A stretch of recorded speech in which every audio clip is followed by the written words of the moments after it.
Olá, salve Maria e São José. Nós estamos na quarta aula do livro do professor Fausto Zamboni, Contra a Escola, e hoje nós conversaremos sobre o capítulo 3, Universidade em Crise. Nós estamos reunidos em nome do Pai, do Filho e do Espírito Santo. Amém. Pai nosso que estais nos céus, santificado seja o vosso nome, venha a nós o vosso reino, seja feita a vossa vontade, assim na terra como no céu. O pão nosso de cada dia nos dai hoje, perdoai as nossas ofensas, assim como nós perdoamos a quem nos tem ofendido. E não nos deixeis cair em tentação, mas livrai-nos do mal. Amém. Ave Maria, cheia de graça, o Senhor é convosco. Bendita sois vós entre as mulheres, e bendito é o fruto do vosso ventre, Jesus. Santa Maria, Mãe de Deus, rogai por nós, pecadores, agora e na hora de nossa morte. Amém. Estamos reunidos em nome do Pai, do Filho e do Espírito Santo. Amém. Bom, neste capítulo 3, o autor ele vai decorrer sobre como a universidade foi entrando em crise, na situação das universidades hoje. Porque ao notar como a universidade é hoje, nós corremos o risco de esquecer de fato como ela era. O que era para a universidade ser? Qual o papel da universidade? Então, olhando e descobrindo qual que é esse papel da universidade, nós descobrimos que ela abandonou a sua missão. Então, as primeiras universidades, elas surgiram lá no final da Idade Média, inicialmente com a extensão dos colégios episcopais e dos centros de estudos de artes liberais. A universidade ela era um centro de produção e difusão do conhecimento, e ela buscava sempre o encontro com a verdade e com a excelência intelectual. Então, incentivavam seus alunos a buscarem isso.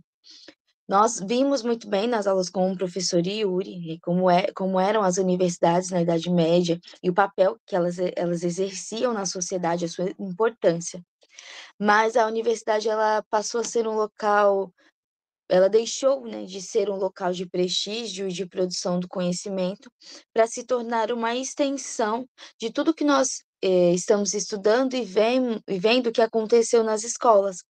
Então, ela dá continuidade e finaliza, né, essa doutrinação ideológica e transforma os indivíduos em técnicos, em especialistas, em mão de obra e nada mais, nada além disso. Existe um movimento que aconteceu em maio de 1968, que essa expressão, né, maio de 68, ela se refere a um conjunto de reivindicações iniciadas por jovens de diversos países pelo globo. Mas nós vamos destacar aqui as manifestações que ocorreram em Paris, né? O início dessas manifestações começaram em março de 68 e foi impulsionada por debates universitários, protestos contra a reforma do sistema educacional francês. Então, essa revolta ela se estendeu para as fábricas, com greves gerais massivas que paralisaram toda a França. E houve a participação de cerca de 10 milhões de trabalhadores. Esse movimento, iniciado em Paris, ele teve como primeiro e principal ator o movimento estudantil, porque eles iniciaram debates na esfera acadêmica, não debates como nós conhecemos, né, de verdadeiros debates, mas de discussões e imposições mesmo. Então, assim, no dia 10 de maio de 68, um grupo de pelo menos 20 mil estudantes franceses ergueram barricadas feitas de carros virados, como nós podemos ver aí na imagem central, carteiras, outros móveis destruídos e colocaram todos na região central de Paris. Este dia ele é conhecido como o dia que não terminou, porque nós vemos reflexos desta rebelião estudantil até os dias atuais.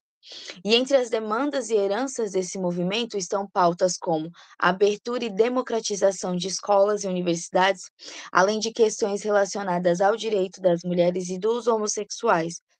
Então, na verdade, iniciou-se aí uma rebelião ideológica e revolucionária contra as universidades.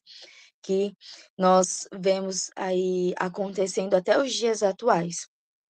Então, mas muito além dessa politização que acontece na universidade, outra coisa também que a universidade ela serve como instrumento é para o utilitarismo. O utilitarismo também se usa das universidades. Então, lá na página 26, o autor vai dizer assim: é também a excessiva profissionalização, o utilitarismo em forma extrema, sua transformação em centro de expedição de títulos e diplomas. Quando a universidade é valorizada unicamente por seus ensinamentos imediatamente utilizáveis para fins econômicos, quando os estudantes não se interessam por cursos desnecessários ou difíceis, quando a universidade ela deixa de ser o que é, porque a universidade nutre-se de vocês intelectuais. E o sintoma mais claro de tais vocações é a fruição, a curiosidade, o prazer no tratamento dos problemas, a satisfação na convivência com os professores e discípulos. Muito diferente do que nós vemos hoje, né? Porque hoje o aluno, ele só quer conviver com um professor que está totalmente alinhado com o pensamento, ideológico, com o pensamento progressista. Mas se esse professor ele não está alinhado com esses pensamentos, se esse professor ele ministra essas aulas que eles julgam desnecessárias ou difíceis, ou que são difíceis, ele não importa, ele não merece o prazer da convivência com os seus alunos e até mesmo com os outros professores. Então, além de tornar os alunos em revolucionários, as universidades elas os transformam em mão de obra especializada, apenas para fins econômicos. Então, não leva em consideração a formação intelectual deles, não leva, em relação às suas habilidades, não leve em relação àquilo que o aluno ele tem mais afinidade em conhecer, não se leva em consideração quem ele é, apenas fins econômicos. Então, na verdade, eles são apenas, né, somos apenas fantoches, né, na mão daquele pequeno grupo que nós já comentamos, que quer liderar como pensamos, o que gostamos, o que fazemos, como fazemos. Então, é como se na universidade sintetizasse e finalizasse todo o processo ideológico utilitário que é realizado desde a infância nas escolas. E assim, né, se formarão professores com pensamentos ideológicos, né, professores doutrinados, médicos doutrinados, engenheiros doutrinados, advogados doutrinados, entre tantos outros cursos que existem hoje nas universidades. E todos estarão a serviço do Estado e do progresso. Como que era, então, a universidade medieval para que nós, possamos relembrar um pouquinho, né, das aulas anteriores e fazer esse contraponto aqui de uma forma mais clara. Então, as universidades, como nós vimos nas aulas anteriores, elas traziam objetivos voltados à formação completa do homem. O homem ele era tratado como ser completo.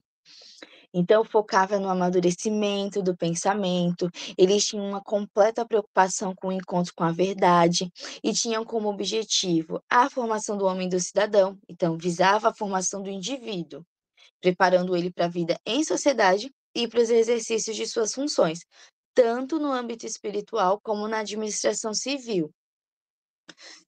Nas universidades tinha também os centros de saber e pesquisa, que eram locais de pesquisa, onde tinha produção e também a disseminação do conhecimento. Então, incluía a discussão de textos clássicos, de filosofia e das Sagradas Escrituras, e também o avanço em áreas como o direito, a filosofia e a medicina. Os métodos de ensino usados nas universidades, o que predominava era o método escolástico, que com a Lectio e a Disputatio eram as principais ferramentas. A Lectio era o comentário de textos e a Disputatio eram debates de questões. Então, tinham 3 tipos de disputas que eram bem comuns. As privadas, que era entre os mestres e os seus discípulos, as públicas, onde qualquer pessoa poderia inquirir sobre determinado assunto ou determinado tema, as extraordinárias, que eram comumente realizadas entre 2 professores. Imagina a beleza que era poder fazer parte e estudar numa universidade como as que existiam, onde se tinha uma preocupação com o encontro com a verdade, essa preocupação era tamanha que era possível discordar, que era possível apresentar um contraponto, uma outra perspectiva, e essas discussões ela contribuíam para que se encontrassem com a verdade. Não estavam preocupados em estar certos, mas sim em encontrar a verdade. Também era comum nas universidades o estudo das 7 artes liberais, o trivium quadrivium, que era uma base da educação. Então ela contribuiu, a universidade medieval, muito para o avanço do conhecimento, e elas foram cruciais para a recuperação e a disseminação do conhecimento clássico, incluindo a filosofia greco-romana, a ciência, contribuindo para diversas áreas do saber. É, é comum também, o pensamento de que naquela época, hoje nós entendemos os nobres como pessoas que têm um certo poder, digamos, aquisitivo, certos privilégios. Mas naquela época, estudavam nas universidades tanto os pobres camponeses quanto os filhos dos ricos comerciantes. Todos estavam estudando no mesmo local, porque era um local acessível para todas as pessoas. Só que nobre era aquele que era rico em cultura. Quanto mais cultura você tinha, quanto mais você amadurecia, quanto mais você desenvolvia o seu pensamento, você era considerado um nobre. Quanto menos, você tinha menos nobreza. Então, o nobre era aquele que tinha mais cultura. E como que estão as universidades hoje? Então, nos tempos atuais, nós podemos notar que há uma grande diferença entre as universidades medievais e as universidades atuais. E entre essas mudanças, nós destacamos uma delas, que é o currículo e as disciplinas. Então, as universidades medievais, elas se concentravam nas artes liberais, com ingresso em direito, medicina e teologia após a licenciatura em artes. Então, e dentro dessas, disciplinas, eles estudavam também outros assuntos que faziam parte também do processo de aquisição de conhecimento e de amadurecimento. Já na modernidade, ela se expandiu para uma vasta gama de disciplinas, então tudo foi muito fragmentado, e tudo isso impulsionado por movimentos como o Renascimento e também a crescente demanda por conhecimento científico e tecnológico. Então, hoje, como nós estamos vendo aí nas imagens, nós podemos observar que a universidade ela é bem diferente do que ela era antes, no seu início. Seus objetivos são diferentes, a sua missão são diferentes, tudo mudou, e mudou inclusive o pensamento de seus estudantes, de seus professores, se perdeu completamente a sua missão, o porquê que ela existe, para que ela existe de fato. A multiplicação dos cursos e das especialidades resultaram numa perda de unidade. Então, a expansão das universidades e o foco em fazer dos alunos homens e mulheres especializados, né, especializados em seus cursos, para atender uma demanda profissional, apenas para isso. E isso contribuiu muito para a perda do senso de universidade que as universidades do senso de unidade que as universidades tinham. Então a fragmentação do conhecimento, ela ocorreu quando as diferentes áreas do saber, elas se tornavam cada vez mais especializadas e isoladas umas das outras. Então, se pegava ali uma disciplina e fragmentava ela, deixando ela cada vez mais específica, cada vez mais isolada. O que resultou isso? Há uma perda de visão geral. Então, os estudantes e os pesquisadores, eles se concentram tanto na sua área específica, que acabam perdendo a visão geral de um contexto mais amplo. A dificuldade de comunicação, porque a linguagem e os métodos utilizados em diferentes áreas, eles se tornaram tão específicos, tão isolados, que dificulta a comunicação entre os especialistas de diversos de campos diferentes. E também a perda de interdisciplinariedade. Então, essa fragmentação ela leva a uma perda de oportunidade para colaboração, do diálogo entre as diferentes áreas do conhecimento. Então, a diversidade de currículos, ela gera um desafio também. Tudo isso gera desafios para a gestão administrativa da universidade, porque a universidade ela passa a se tornar uma instituição extremamente burocrática. Porque quanto mais você fragmenta os cursos, então você não consegue unificar os objetivos, unificar uma missão, porque cada curso tem o seu objetivo, cada especialidade tem o seu objetivo. Então, vai ficando cada vez mais isolado e de difícil controle. E cresce-se aí uma organização extremamente burocrática, e com esse crescimento, né, dessa burocracia, com o crescimento da fragmentação dos cursos, nós temos o nascimento da figura do especialista. Então, na página 128, o autor vai dizer assim: a educação, contudo, necessita de um conceito integral de realidade. Então, para governar o mundo e a própria vida, não basta ser um especializado. Então, para ajudar a sociedade no mundo e para se autogovernar, não precisa só ser o especialista em determinada área, até porque nós somos seres completos. Nós precisamos amadurecer no nosso pensamento, nós precisamos adquirir cultura para aprender uma correta visão do mundo. Se nós focarmos em uma única coisa e vivermos fechados naquilo, né, o que restará das outras coisas? Então, não basta um saber especializado, nós precisamos de mais. Porém, com tudo isso surgiu essa figura, né, que é a figura do especialista.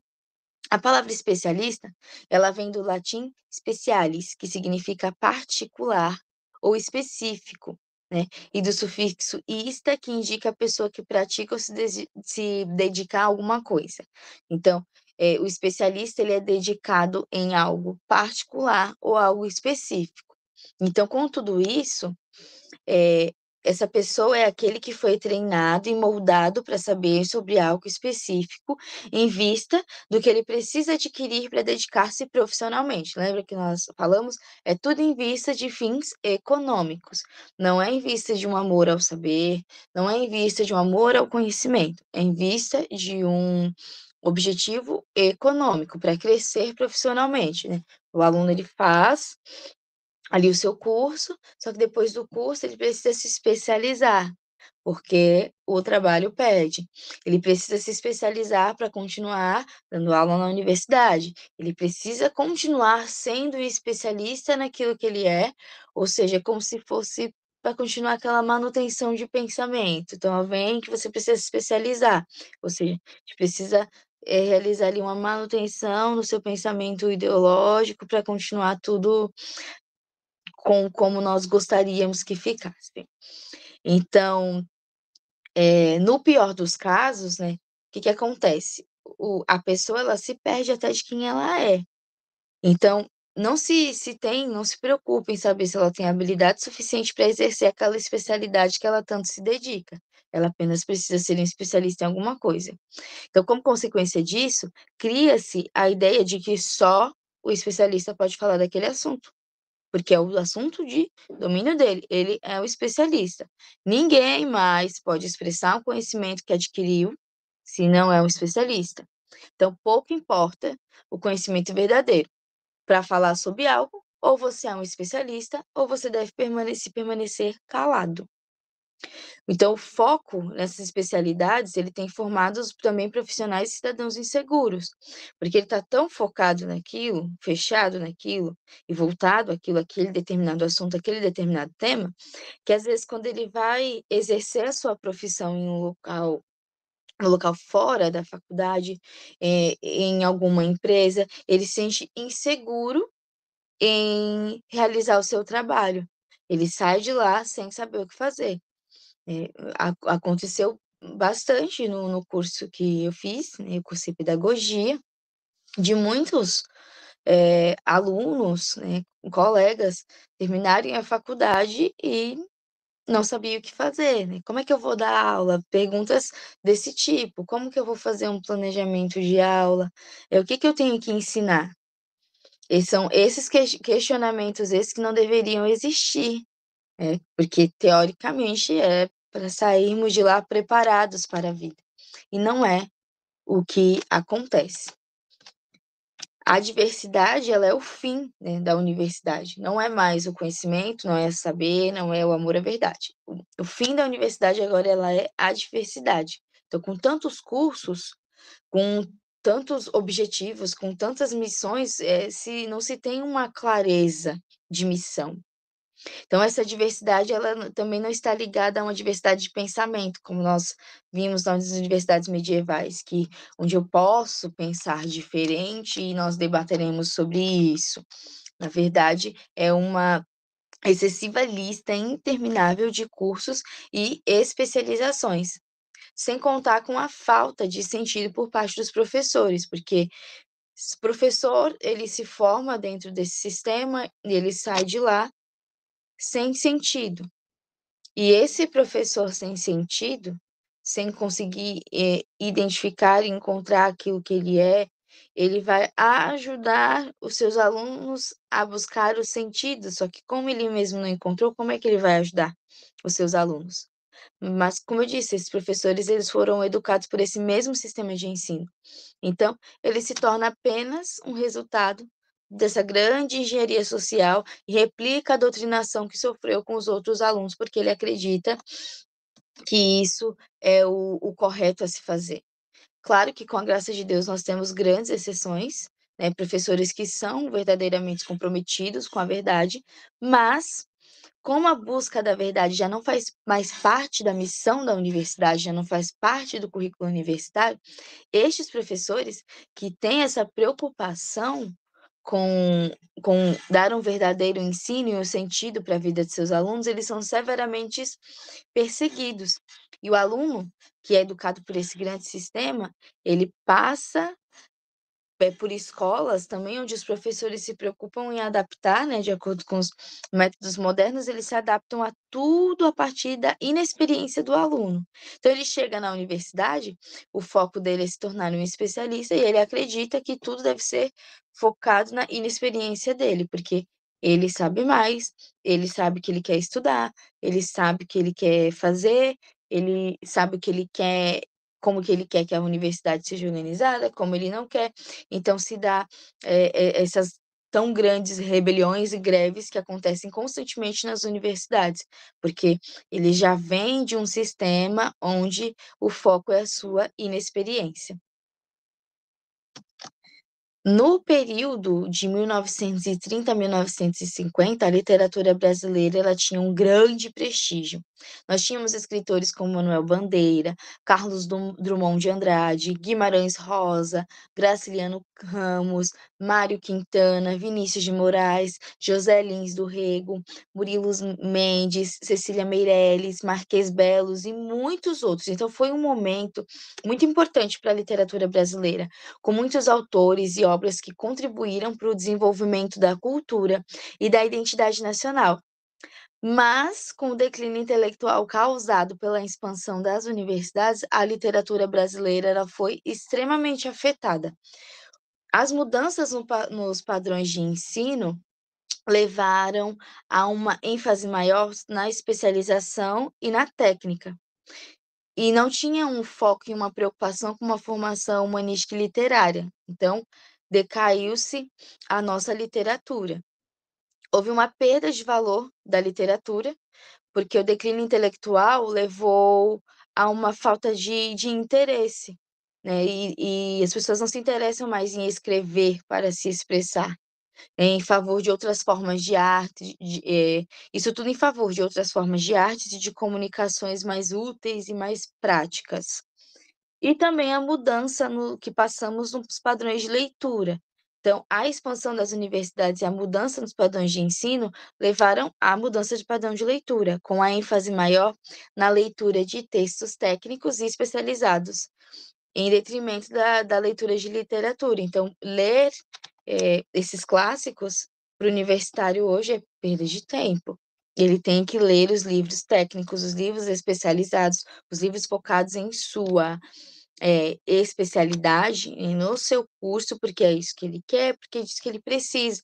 Mas leituras que vão ajudar na formação moral, leituras que vão ajudar na sua formação intelectual, leituras que vão te ajudar a amadurecer, essas não precisa, porque o foco é se tornar um especialista e se tornar ali um revolucionário, né. Essa formação de pensamento moral, ela fica ali, sendo cuidada pelos aqueles que sabem mais que nós. Então, como que são agora os novos intelectuais, né? Então, antigamente os intelectuais eles recebiam uma formação mais ampla, adquirindo conhecimento em diversas áreas, tinham uma abordagem mais holística e complexa, eram motivados por interesses mais amplos, buscando conhecimento e motivados em contribuir com a sociedade. Eles participavam de debates públicos que contribuíam para a formação de opinião, porque os debates públicos todas as pessoas podiam assistir. E nisso, as pessoas iam debatendo para encontrar a verdade, todos iam assistindo, participando dos debates e tendo essa preocupação em encontrar ali com a verdade, se dobrar à verdade. Não, de fato, a verdade é essa.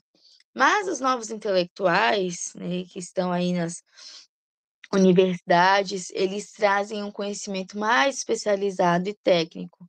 Então, o seu conhecimento ele é aprofundado em uma área específica, ele tem uma abordagem focada em resolver problemas específicos, porque o foco dele é aquela especialidade, então ele só vai conseguir resolver problemas da sua especialidade. E seus objetivos, eles acabam sendo o quê também? Específicos. Porque é focado em problemas práticos e em alcançar sucesso profissional. Então, a sua relação é restrita à academia e o seu campo de pesquisa. Essa busca por especialização, ela torna a carreira do professor extremamente vazia, e ele passa a viver num ciclo sem fim, porque é considerado mais inteligente o professor que tem um currículo mais extenso, que é mais especialista, o que perdão, o que participa de mais conferências. E nós bem sabemos que, no quem consegue hoje ter uma vida dedicada de fato ao estudo, sabe que não é tão simples você assimilar certos conhecimentos. Não é tão simples, às vezes nós ficamos um ano, digerindo, estudando, pesquisando sobre um assunto para entender bem sobre ele, para, tirar as nossas dúvidas, mas, isso não importa mais. O que importa é que você tenha um currículo extenso, muitos diplomas. Se você adquiriu aquele conhecimento, se você compreendeu o que foi estudado, não importa muito, o que importa é que você tenha ali uma gama de diplomas, né, os currículos enormes. E todos os universitários que entram nas universidades, eles fazem parte desse universo e moldam o seu pensamento, passam a pensar dessa mesma forma. Preciso ter especialidade, né, e nunca você vê que eles nunca estão saciados, porque faz a faculdade, aí faz uma pós-graduação, faz outra pós-graduação, aí faz um mestrado, faz um doutorado, aí faz um pós-doutorado, um pós-mestrado, e isso nunca acaba, é um ciclo sem fim. Então, o profissional ele fica muitas vezes focado naquilo e ele nunca consegue sair da universidade e eles estão ali sempre fazendo a manutenção do seu pensamento ideológico da doutrinação aí realizada ao longo dos anos. É um local hoje, né, a universidade sem liberdade de pensamento. Apesar de se falar muito em diversidade, ela não é verdadeiramente respeitada. Então, como nós vimos anteriormente, era comum nas universidades debates entre professores e ou os estudantes, onde os telespectadores eles podiam contemplar, né, os debates, as discussões, aquela busca incessante pela verdade. Não era reprimido aquele que pensava diferente, mas ouvido, e se comprovado o seu pensamento, todos se dobravam à verdade que foi dita. Hoje, pelo contrário, todo aquele que se opõe ao pensamento revolucionário e utilitarista, ele é tido como louco, como retrógrado, e é minada de vez a liberdade de pensamento que é tão enriquecedora para todos nós. Então, o seu pensamento, aquilo que você aquilo que você conhece, né? Nós conhecemos a verdade, nós sabemos quem é a verdade, mas isso não importa, né? Você tem que guardar a liberdade de pensamento, ela é presa, ela é amarrada, e aí o professor, os alunos até que pensam de forma diferente, ou se dobram ao que acontece, ou são altamente perseguidos, né?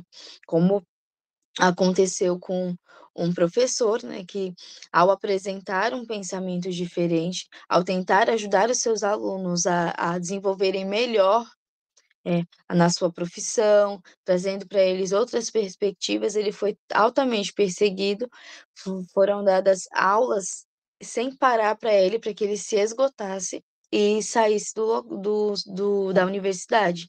Então é isso que acontece com aqueles que pensam diferente. Então, essa busca pela diversidade, ela na verdade é uma falácia, é uma mentira, porque na verdade o objetivo é fazer com que todos pensem como massa, como um só. Nós falamos, né, sobre as produções literárias, né, nós tivemos uma fase muito boa, mas hoje as produções acadêmicas, elas estão um pouco diferentes do que era antigamente, né? O Brasil, ele tem alcançado a décima, em média, né, a 14ª posição mundial em publicações científicas. Então, entre 2019 e 2023, as universidades estaduais paulistas, como a USP, Unicamp, Unesp, elas destacam-se entre as instituições com maior produção e visibilidade científica. Aqui eu trouxe 3 exemplos de alguns artigos científicos produzidos por elas, né? Um dos artigos produzidos se chama Diferença e Desigualdades Negociadas, Raça, Sexualidade e Gênero em Produções Acadêmicas Recentes. Foi publicado na revista Cadernos Pagu. Esse artigo discute a intersecção entre raça, nação e sexualidade e gênero em debates acadêmicos e políticas recentes. Outro artigo que foi publicado se chama Equidade de Gênero na Educação e nas Ciências, Novos Desafios do Brasil Atual. Foi publicado pela plataforma Cielo. E também o outro artigo chamado Segregação Horizontal e Vertical. Ou seja, há uma grande produção de artigos acadêmicos com esses títulos. Aqui no slide, nós podemos ver o volume de publicações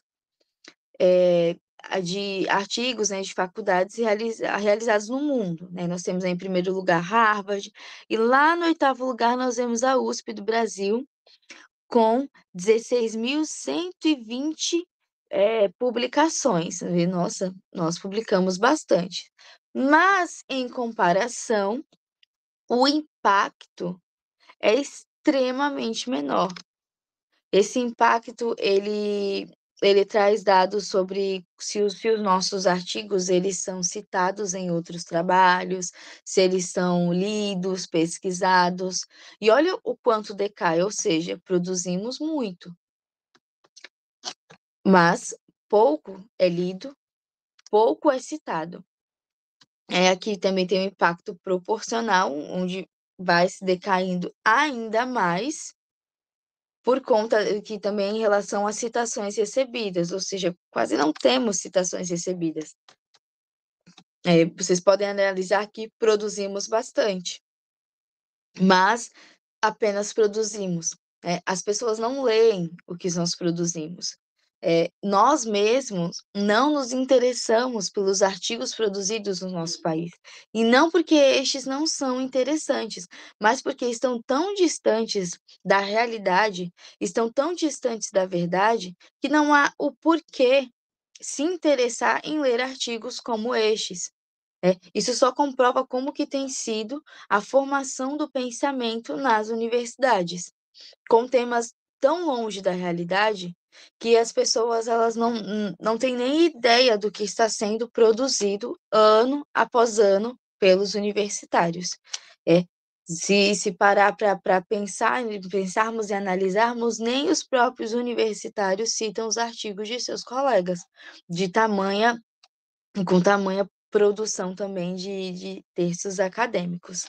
Então, para tornar também as produções acessíveis para todos, foi criado um movimento chamado Acesso Aberto, que ele se baseia na premissa de que o conhecimento ele é um bem público e que ele deve ser acessível a todos, sem custos ou restrições, respeitando sempre os direitos autorais.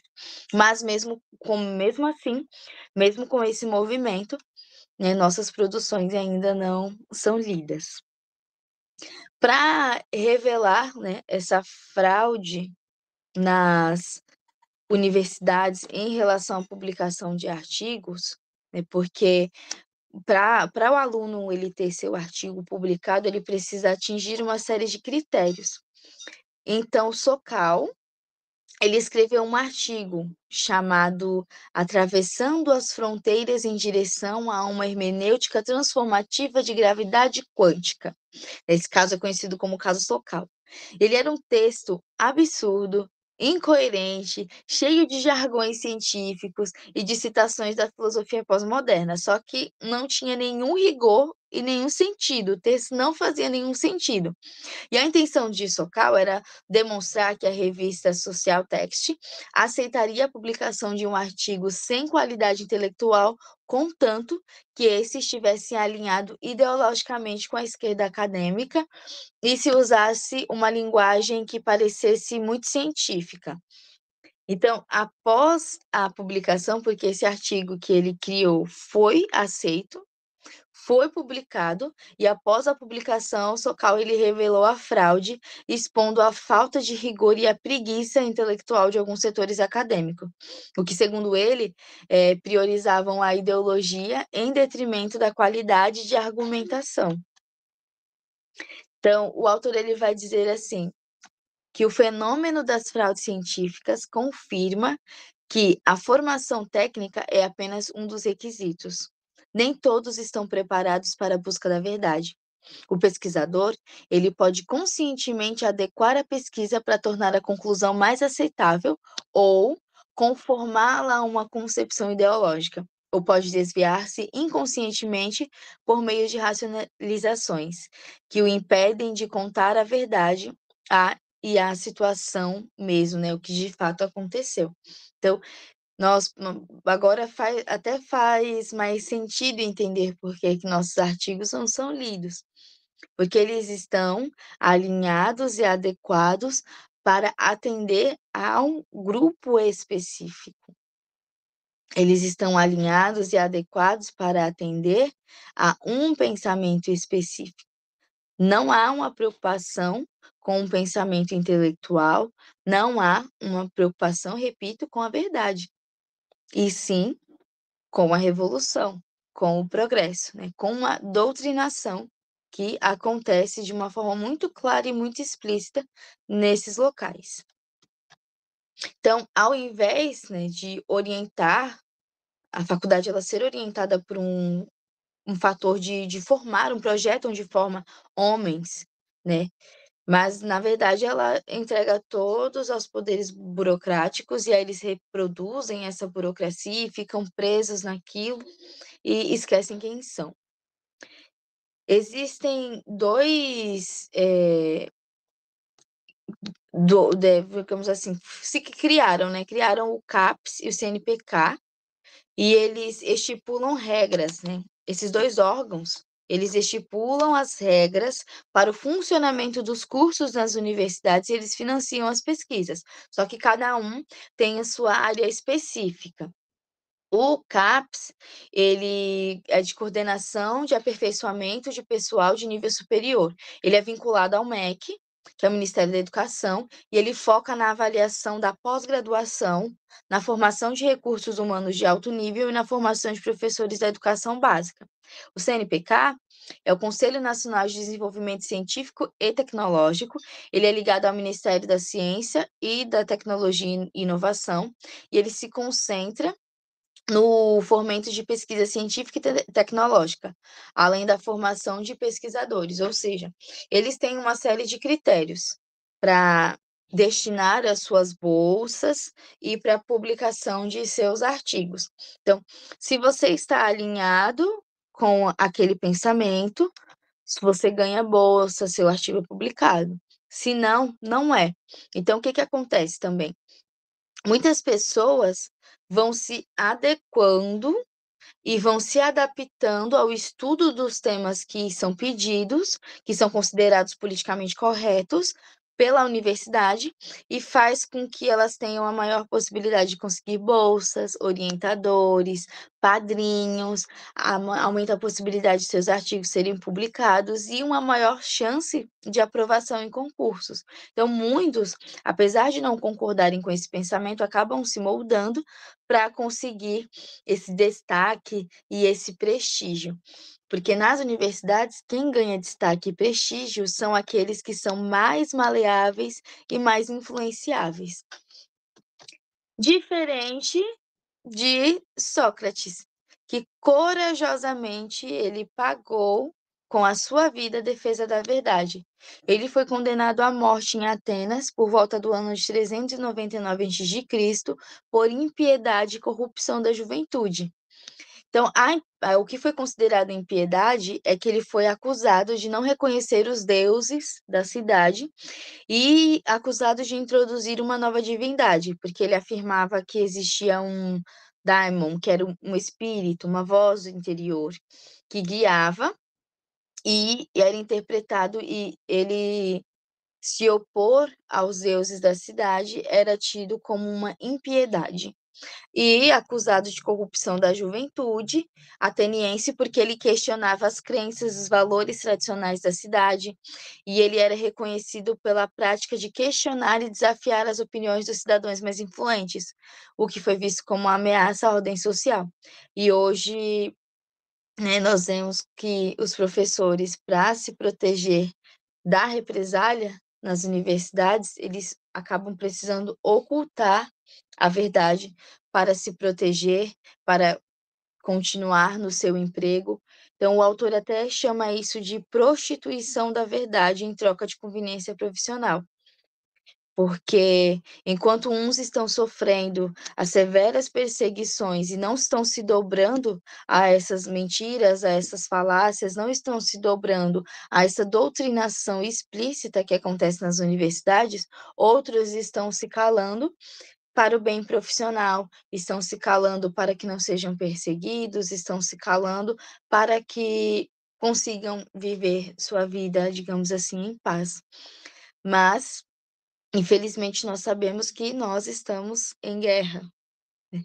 Nós precisamos, é necessário que nós falemos a verdade, é necessário que a gente se imponha e que a gente mostre a verdadeira face, porque às vezes é uma coisa que nós falamos, é uma frase, um conselho, um uma imposição de fato que vai fazer com que outras pessoas despertem para a verdade, que vai fazer com que outras pessoas, saiam desse ciclo tão vicioso e tão perigoso, que tem levado tantas e tantas pessoas ao erro, que tem feito as pessoas se desfigurarem, se perderem de si mesmas. Até houve uma brincadeira há uns anos atrás onde o pessoal colocava a foto das pessoas antes e depois da universidade, né? Se vocês tiverem a oportunidade, pesquisem. E porque está de uma forma explícita e clara o que tem sido feito com o pensamento, com as pessoas, né? Essa desfiguração de quem elas são. É uma mudança tão severa, tão excessiva, que você não consegue reconhecer mais quem a pessoa era antes e depois. Agora, esse capítulo ele finaliza fazendo esse comparativo da universidade com o igualitarismo. O que é o igualitarismo? Ele é uma teoria filosófica e política que defende a igualdade de direitos, a oportunidade de tratamentos para todos os indivíduos, independente de suas características, independente da sua classe social, independente de qualquer coisa. Então, nós sabemos que a desigualdade ela existe como prova também da nossa natureza decaída e também como prova de que somos seres únicos, que somos seres individuais e que somos diferentes uns dos outros. Só que os revolucionários, eles acreditam que trazendo uma igualdade absoluta, o homem será salvo. Só que não tem como ter uma igualdade absoluta porque nós somos diferentes. Eu tenho uma habilidade, eu tenho uma dificuldade. Você tem outra habilidade, você tem outra dificuldade. E é justamente isso que nos motiva a vivermos juntos. Eu te ajudo com a minha habilidade, você me ajuda com a sua habilidade.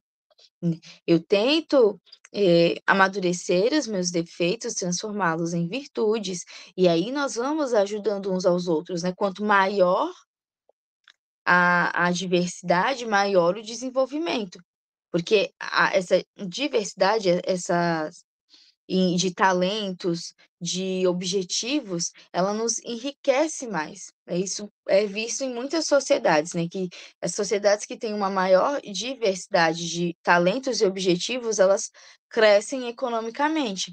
Quanto às sociedades que acreditam, né, os países que acreditam que se igualar todo mundo isso vai, melhorar, na verdade acontece justamente o contrário, porque é uma verdade que não vai mudar, nós somos diferentes.